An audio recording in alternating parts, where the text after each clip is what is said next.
अस्सलाम वालेकुम स्टूडेंट्स। आज जो हमारा टॉपिक है that is to understand the divisibility rules.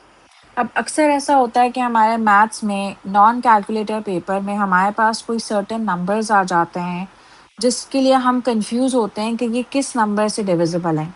For instance अगर हमारे पास कोई बड़ा नंबर आ जाता है जैसे कि 426। अब अगर हमें इसको चेक करना है कि क्या ये डिविजिबल बाय 2 है या डिविजिबल बाय 3 है, 4 है या कोई भी अगर टेबल आप ले लो, तो उसके अंदर चेक करने के लिए कि इतना बड़ा जो नंबर है, ये किसी टेबल में आता है या नहीं आता, उसके लिए हम सर्टेन डिविजिबिलिटी रूल्स को समझते हैं। अब सबसे पहला डिविजिबिलिटी रूल है हमारा 2 का। अगर किसी भी नंबर के अंदर हमें चेक करना हो कि क्या ये डिविजिबल बाय 2 है या नहीं, तो उसका एक रूल है। दैट इज़ कि आप उस नंबर का लास्ट डिजिट देखोगे। अगर तो वो लास्ट डिजिट इवन हुआ या फिर 0 हुआ, तो उस केस में हमें ये पता चल जाएगा कि ये नंबर डिविजिबल बाय 2 है। अब कुछ लोगों को शायद इवन नंबर का कॉन्सेप्ट ना पता हो, तो इवन नंबर वो नंबर्स होते हैं जो कि मल्टीपल्स ऑफ 2 होते हैं। मतलब ये हुआ कि जो 2 के टेबल में आएँगे, जैसे कि 2 हो गया, 4 हो गया, 6 हो गया, 8 हो गया, एक्सेट्रा।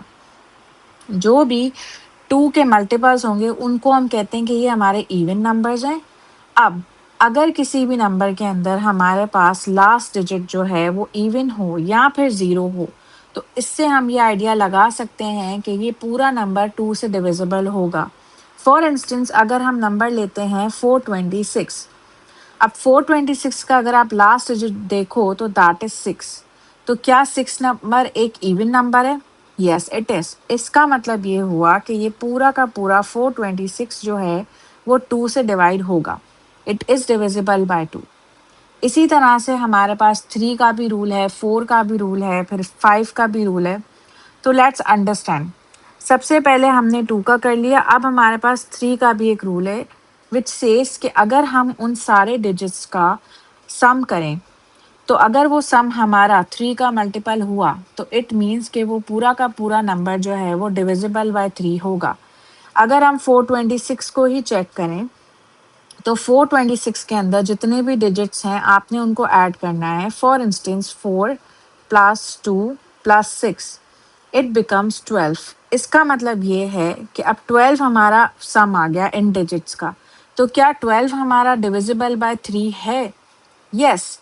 12 जो है वो हमारे 3 के टेबल में 4 टाइम्स आता है। अब इससे ये पता चला कि ये पूरा नंबर आपका 3 के टेबल में आएगा। अच्छा, अक्सर ऐसा होता है कि स्टूडेंट्स जो हैं वो काफ़ी स्टूडेंट्स को लगता है कि लॉन्ग डिवीज़न ईज़ियर है। तो अगर आप हर थोड़े-थोड़े नंबर के लिए लॉन्ग डिवीज़न करने जाओगे, जबकि आपको पता ही नहीं है कि ये नंबर डिविज़िबल है कि नहीं, तो उससे तो हमारा टाइम वेस्ट होगा। तो अगर तो आप डायरेक्ट कैंसलेशन इस तरह से नहीं कर सकते जैसे हम लोग करते हैं कि भाई 2 के टेबल में 4 आता है 2 टाइम्स, 2 आता है 1 टाइम्स, 6 आता है 3 टाइम्स। अगर आपको इस तरह से कैंसलेशन नहीं आती, तो उसके लिए आप लॉन्ग डिवीजन की तरफ जाते हो, तो फिर अगर आपको डिविजिबिलिटी रूल्स ही नहीं पता होंगे, तो आप कैसे करोगे? आप क्या बार-बार लॉन्ग डिवीजन करोगे हर एक नंबर के लिए? अगर वो डिविजिबल ही ना हो, तो फिर तो आपका टाइम ज़ाया हो जाएगा। इसलिए इट्स बेटर कि आप डिविजिबिलिटी रूल्स को समझो। अब इसी तरह से हमें पता चला कि 426 जो है वो 2 से भी डिविजिबल है और 3 से भी है। देन हम चेक करेंगे कि अगर हमें चेक करना हो कि इज़ 426 डिविजिबल बाय 4, तो उसके लिए एक रूल है कि आपने सिर्फ़ और सिर्फ़ लास्ट 2 डिजिट्स देखने हैं, उसके अलावा आपने कुछ नहीं देखना। अगर वो नंबर है ही 2 डिजिट्स का, तो फिर तो आपको खुद चेक करना पड़ेगा कि ये 4 से डिवाइड हो रहा है या नहीं। लेकिन अगर आपको फॉर एग्ज़ाम्पल बड़ा नंबर आ जाता है, तो आप बजाय कि उस बड़े नंबर को लॉन्ग डिवीज़न की तरफ लेके जाओ, इट्स बेटर कि आप सिर्फ़ लास्ट 2 डिजिट्स देखो। अब 426 के अंदर आप चेक करो, तो लास्ट 2 डिजिट्स हमारे हैं 26। तो 26 तो 4 के टेबल में नहीं आता, क्योंकि 4 के टेबल में 4 6 आर होता है 24, और उसके बाद डायरेक्टली हमारे पास आता है 28। तो 26 तो नहीं आया। इसका मतलब this number is not divisible by 4। अब अगर आपको ये रूल पता होगा, तो आप लॉन्ग डिवीज़न की तरफ नहीं जाओगे। आप ऐसे ही नहीं करना स्टार्ट कर दोगे कि मैं 426 को 4 से डिवाइड करता हूँ। इस तरह फिर आपका टाइम वेस्ट होगा। उसके बाद हमारा जो 5 के लिए रूल है दैट इज़ कि उसका आपने सिर्फ़ और सिर्फ़ लास्ट डिजिट देखना है, जो कि या तो 0 होना चाहिए या फिर आपका वो 5 होना चाहिए। If the last digit is 0, और 5, ये दोनों कंडीशंस अगर आपकी फुलफिल होती हैं तो इट मीन्स कि ये जो है नंबर जो है वो 5 से डिवाइड होगा। अब जैसे हमने 426 को लिया था, तो 426 का लास्ट डिजिट तो 5 है और 6 है, ना 0 है ना 5 है। इट मीन्स कि ये 426 5 के टेबल में भी डिवाइड नहीं हो सकता। इसी तरह से हमारे पास अब 6 का भी रूल है। 6 का रूल कहता है कि अगर आपका नंबर जो है दोनों 2 और 3 दोनों के टेबल में आते हैं, तो इसका मतलब ये हुआ कि आपका ये पूरा नंबर 6 से डिविजिबल है। अच्छा, पहली बात तो ये कि हम 6 का जो डिविजिबिलिटी रूल है वो ज़्यादा यूज़ नहीं करते हैं, क्योंकि अगर 426 को हमने रिकग्नाइज कर लिया कि ये एक लास्ट इवन नंबर है, ये 2 से डिवाइड हो रहा है और ये 3 से भी डिवाइड हो रहा है, तो उस केस में हम उसको पहले ही कैंसिल कर देंगे बजाय कि हम 6 तक पहुंचें। क्योंकि जब भी हम डिविजिबिलिटी रूल्स लगाते हैं तो हमारी यही कोशिश होती है कि हम सबसे स्टार्ट से स्टार्ट करें। जैसे हम पहले 2 से स्टार्ट करेंगे, 2 में नहीं होता तो फिर हम 3 से स्टार्ट करेंगे, फिर 4 से स्टार्ट करेंगे। एक्सेप्ट सम सिनेरियोज जहाँ पे हमें डेसिमल्स में नंबर्स देने होते हैं, तो वहाँ पे हम कोशिश करते हैं कि हमारा डिनोमिनेटर 10, 100 या 1000 हो। तो उसके लिए मैं रिकमेंड करती हूँ कि आप जो है वो उस नंबर से डिवाइड करो जिससे आपका डिनोमिनेटर 10, 100 या 1000 आता है। लेकिन अगर आपके पास कुछ ऐसा सिनेरियो कि आपने बस अपने आंसर को लोएस्ट टर्म के अंदर लाना है, तो वहाँ पे आपको ये डिविजिबिलिटी रूल्स काम आएँगे और फिर आप 6 तक पहुँचोगे ही नहीं, आप उसको पहले ही कैंसल कर दोगे। बट स्टिल आपको ये रूल पता होना चाहिए, क्योंकि अगर आपको डेसिमल में लाना है, तो उसके लिए आपने अगर देखना है कि ये 426 2 में भी डिवाइड हो रहा है और 3 में भी डिवाइड हो रहा है, तो उस केस से ये पता चला कि ये पूरा का पूरा नंबर आपका डिविजिबल बाय 6 है।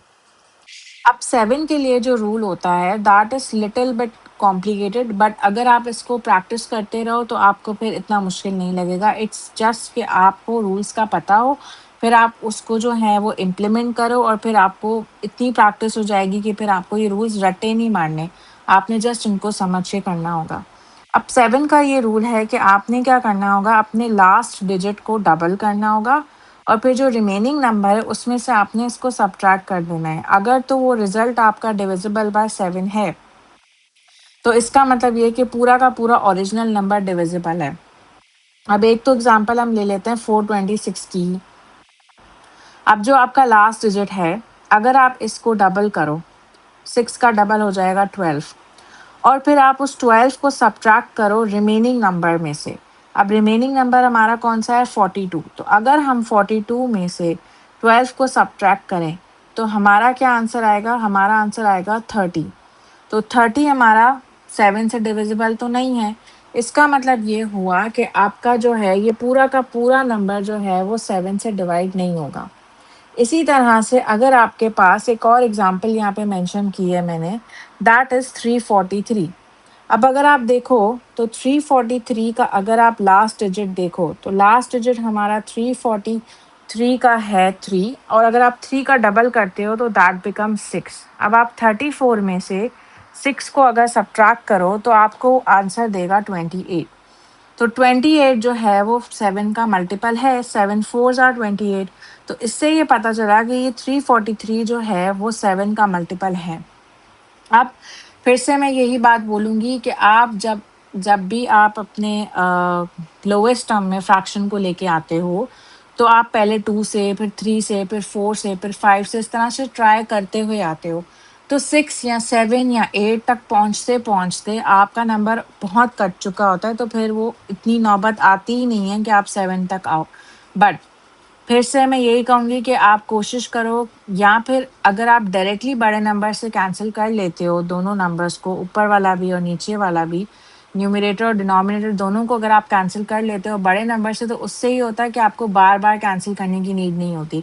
अब जैसे 426 है ना, अगर नीचे भी हमारा 384 है, तो आपने अगर इसे 2 से कैंसिल किया तो आपके पास जो नंबर्स आएँगे फिर से 2 से होंगे, फिर से 2 से होंगे। तो इट्स बेटर कि अगर डायरेक्टली 6 से हो रहे हैं दोनों, तो आप डायरेक्टली 6 से कर लो।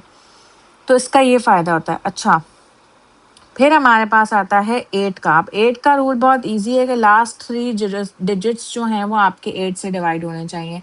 अब उसके लिए ऑब्वियसली जब आपका नंबर बहुत बड़ा हो, जैसे कि 1 4 5 3 6, तब जाके आप देखोगे यार 536 जो है वो 8 से डिवाइड हो रहा है कि नहीं। अब वो भी एक बड़ा नंबर है।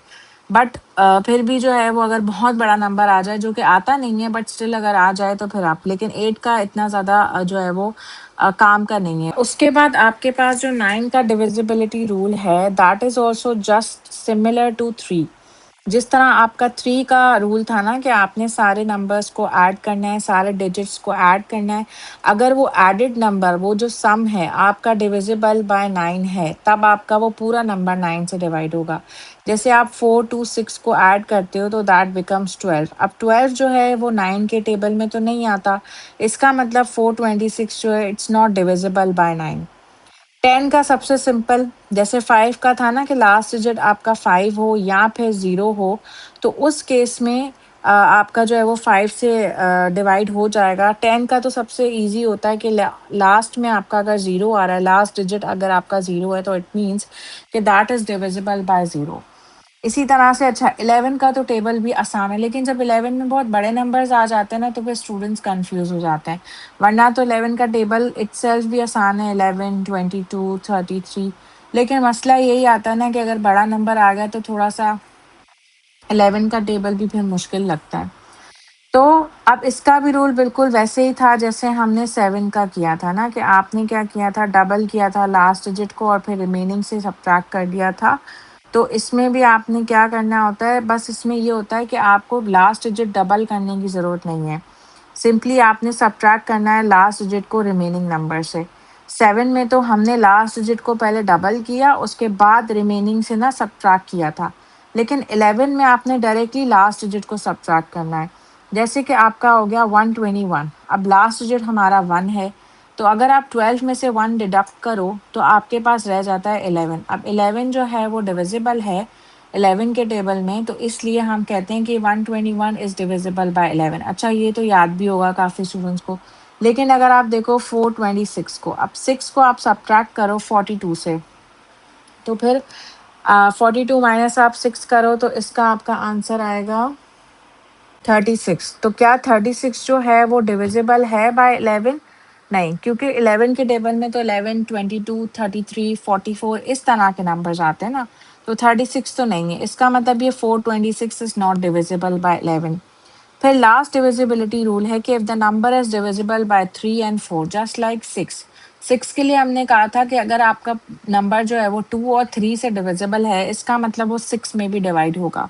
इसी तरह से 12 का भी होता है कि अगर आपका नंबर डिविजिबल बाय 3 है एंड 4 है, दोनों से है, तो इसका मतलब आपका 12 से डिवाइड होगा। और उसके अलावा ये भी कि डिविजिबिलिटी रूल्स को करने के लिए ना आपके टेबल्स बहुत स्ट्रांग होने चाहिए। I recommend to all IGCSE and O level students कि आप टेबल्स याद करो 1 से लेके 12 तक, और उसके अलावा आपको 25 का टेबल भी पता होना चाहिए, क्योंकि that helps a lot in the chapter of percentages. So, this was all from my side regarding the divisibility rules. See you in the next lecture. Allah Hafiz.